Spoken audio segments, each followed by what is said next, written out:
Now I would like to talk about what determines the easy axis for the magnetization to point in. So when we talk about both incoherent rotation and coherent rotation of the magnetization, these are determined principally by the magnetocrystalline anisotropy. So we need to find a way to represent the energy cost that is introduced by moving away from the easy axis and pointing along the field direction. So both incoherent, which is the irreversible rotation that occurs at medium fields, and coherent and reversible rotation from a single easy axis to the field direction. These are determined by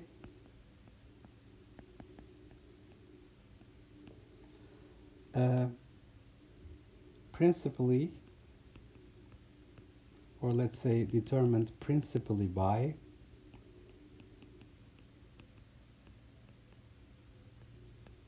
the magnetocrystalline anisotropy.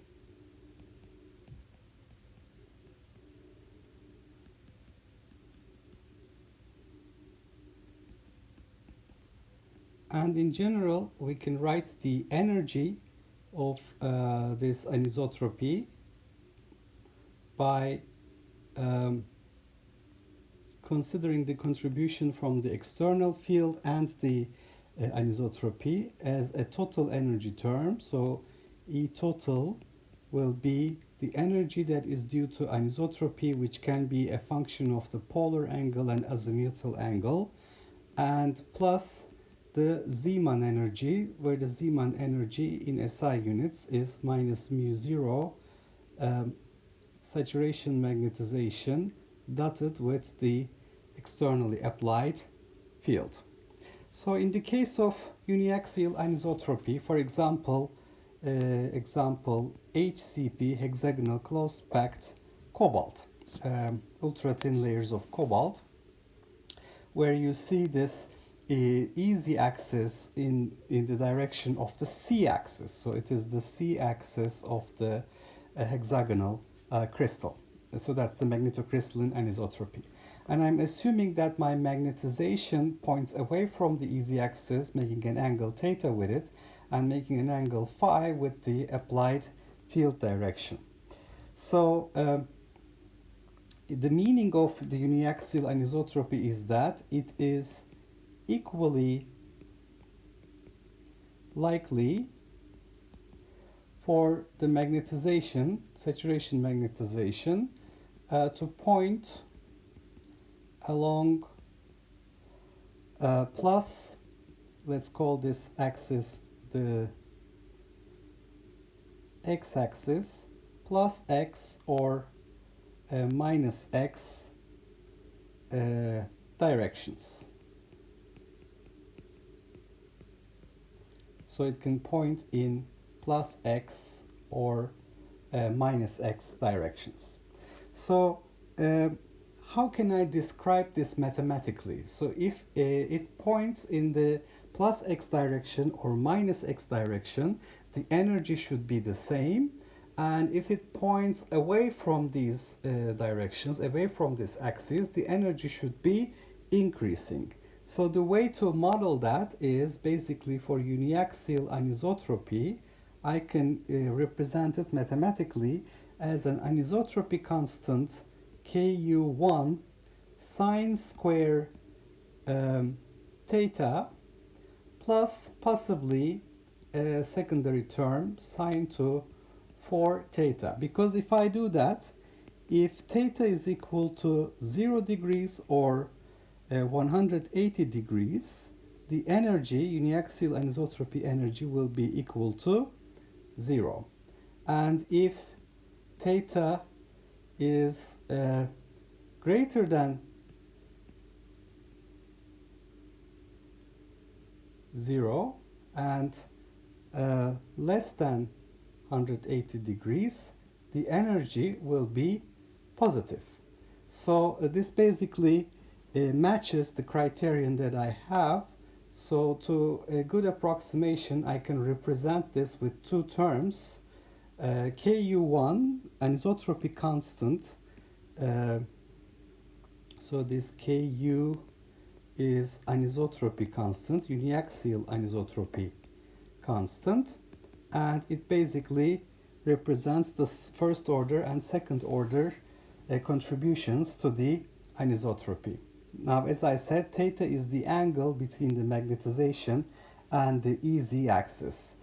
For example, for HCP cobalt, this constant Ku1 is 4.1 times 10 to 5 joules per meter cube at room temperature, and Ku2 is 1 times 10 to 5 joules per meter cube. So as you can see, K is basically an energy density, so it's joules per meter cube.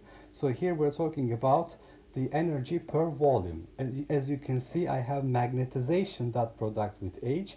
It was magnetic moment with H. It would give me joules, but its magnetization is joules per meter cube. So what I have written here is an energy density. So this is the energy density that I'm talking about, which is total energy per volume. So that's a word of caution. Now, what I'm wondering is there a way to write this total energy in this form? So I would like to write it as minus mu 0 ms dotted with the anisotropy field, and then minus mu 0 ms dotted with the magnetic field. So if I write it this way, this would be equal to minus mu 0 MSHK.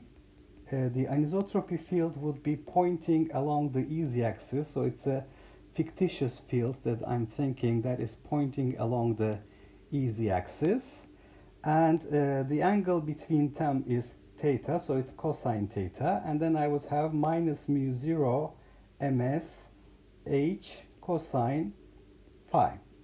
So the total energy density I would have would be minus mu 0 ms hk cosine theta plus h cosine phi.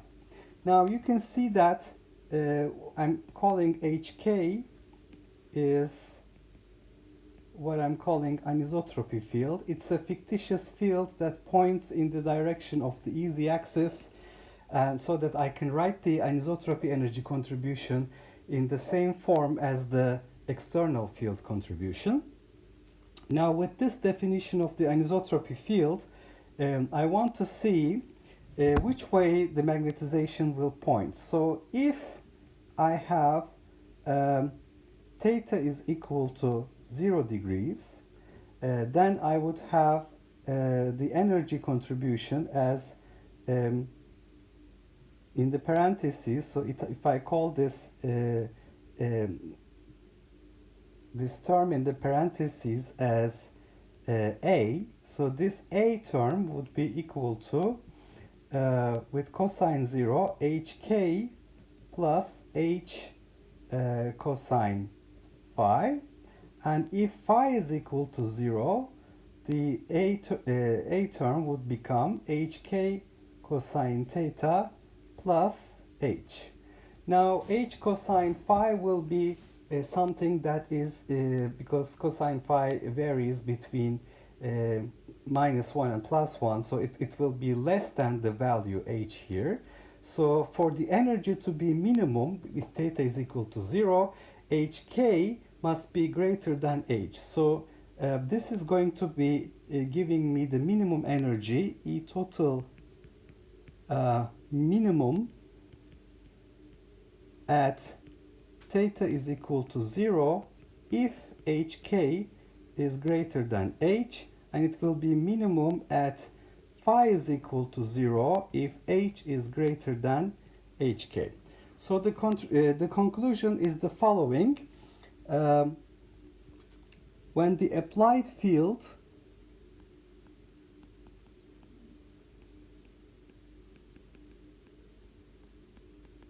H exceeds the anisotropy field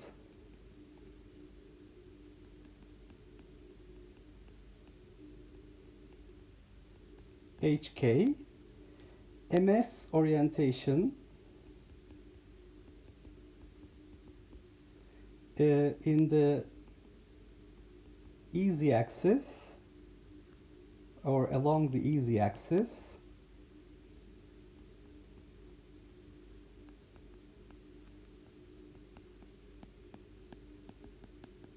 that is the anisotropy axis becomes unstable. Why does it become unstable? You can see that in this case, if H exceeds HK, phi is equal to 0 is the one that gives me the minimum energy configuration. So therefore, it will rotate. So M rotates towards the external field H. So this is what will happen if that's the case. Now, about this definition or angular description of the uniaxial anisotropy energy density, I want to find the relationship between the anisotropy constants and the anisotropy field. Now, for small angle theta,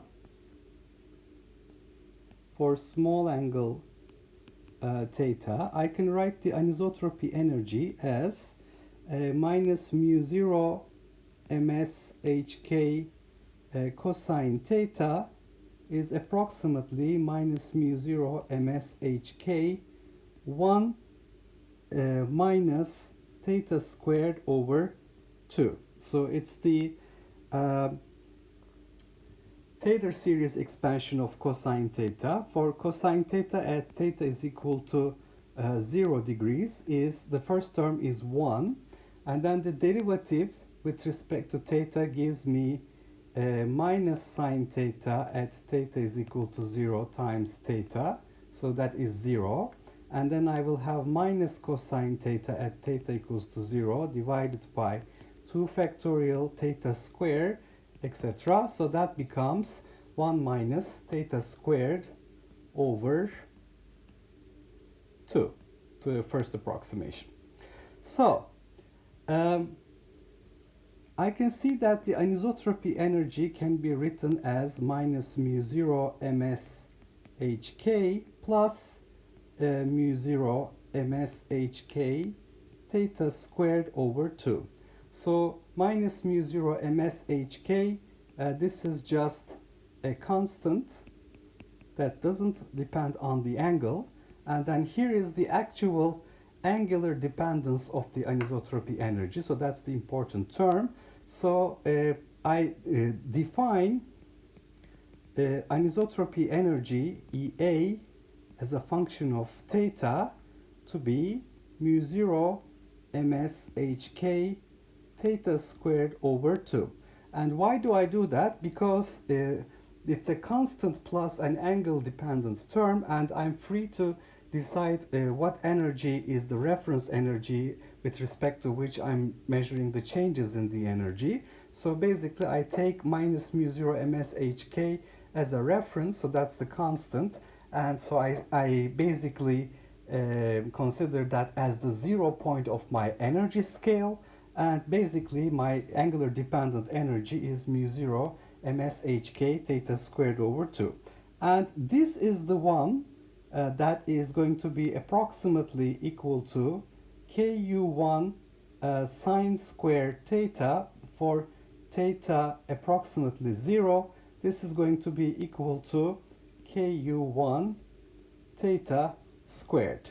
So if I rewrite this, the angular dependence of the anisotropy energy for small angles mu 0 ms hk theta squared over 2 is equal to ku1 theta squared. The theta squares will cancel, and I will find that what I'm calling anisotropy field can be written in terms of the anisotropy constant as 2Ku1, the first uniaxial anisotropy constant, divided by mu 0 ms, second order anisotropy neglected. And the reason why I can neglect it, you can see in the case of cobalt, it's 4 times smaller. So the second term is usually smaller, so it can be neglected. So you can even go to higher order terms, but those are getting even smaller, so those corrections are not that important. So a good approximation for small angles between the magnetization and the anisotropy field, we have the anisotropy field given in terms of the uniaxial anisotropy constant as 2Ku1 over mu 0 ms. Okay, so let's summarize what we said here. We're talking about domain rotation towards an easy axis, and we can think about both incoherent and coherent rotations, the irreversible and reversible ones. These are principally determined by magnetocrystalline anisotropy. The magnetocrystalline anisotropy in general depends on the polar angle and azimuthal angle. So we're going to consider the simplest possible case, uniaxial anisotropy, to start with. And the external magnetic field causes a Zeeman energy minus mu 0 ms dot h. Now, it's equally likely for ms to point in plus x or minus x directions. That means we have uniaxial anisotropy. The energy that is associated with this situation should be minimum when theta is equal to 0 or 180, and it should be increasing when I deviate from these angles. So that is the case here with this definition. So the Ku values are called anisotropy constants, first order and second order. Hk I introduce as the anisotropy field such that I can write the total energy as minus mu 0 ms dot this fictitious field Hk and minus mu 0 ms dot applied field H. So H plus Hk you can think of as the effective field. So I have the magnetization pointing in a direction that makes an angle theta with Hk and phi with H. So I see that when Hk is greater than H, the magnetization prefers to point in the easy axis. So theta is equals to 0 is preferred. When H is greater than Hk, however, it's going to rotate towards the field axis. And for example, for cobalt, these Ku1 and Ku2 values are 4.1 and 1 10 to 5 joules per meter cube. So what we're writing here is the energy density, energy per volume. For small angle theta, minus mu 0 ms hk cosine theta can be written as 1 minus theta squared over 2 times minus mu 0 ms hk, and that's the cosine theta behavior around theta equals 0 for small angles. And because the anisotropy energy written this way gives me minus mu 0 ms hk, a constant time, plus the angle dependence term, I define my anisotropy energy scale starting from minus mu 0 ms hk. So I call that my 0 point of the energy. Then I have the angle dependent energy, mu 0 ms hk theta squared over 2. That is the one I call anisotropy energy, Ku1 sine squared theta for the first order term, which behaves as Ku1 theta squared for theta equals 0. And this gives me, for the anisotropy field, 2 Ku1 over mu 0 ms for small angles.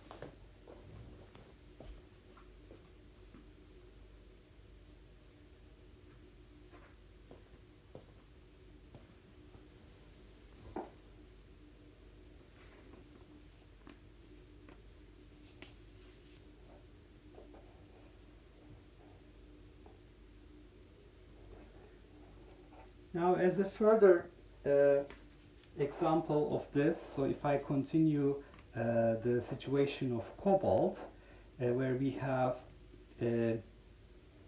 cobalt saturation magnetization equals to 1.42 10 to 6 amps per meter, and Ku1 is equal to 4.1 times 10 to 5 joules per meter cube.